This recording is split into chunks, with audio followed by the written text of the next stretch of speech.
The public sector wage bill consumes close to 50% of tax revenues. The Independent Fiscal Commission has recommended the reintroduction of a cap on public sector wages as a percentage of GDP. But in March, the Standing Finance Committee of Parliament was told the cap was not being considered.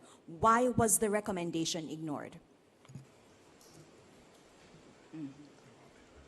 For the public sector wages, I know when you look back in history, there used to be, it calculated as a percentage of GDP.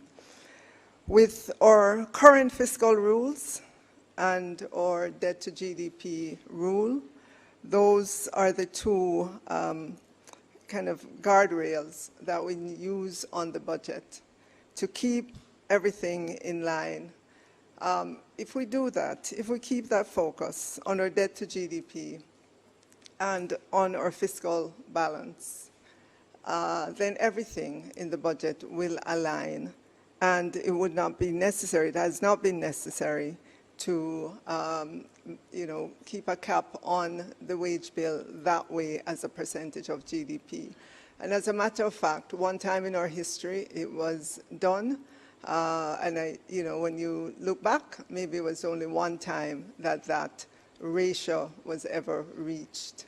So there's good faith and confidence in the fiscal balance rules and the debt to GDP in order to help us to keep everything in line in the budget. Can I also quickly say that this government has done the boldest move to reform and restructure the public sector. First of all, we had 300 different salaries packages, 180 different allowances were consolidated into 16, and it has taken time. We need that time to sort that out. Jamaica's tax burden at 29% of GDP is the highest in the region. Our middle class has been hollowed out by a generation of belt tightening.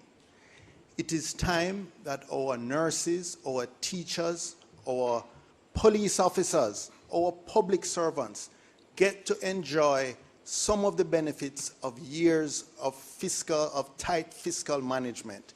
It can't always be that when it comes time for the people to benefit, we are talking about managing fiscal rules, etc. We will observe the fiscal rules, but we believe we must do a social transformation for the people. Time, thank you very much.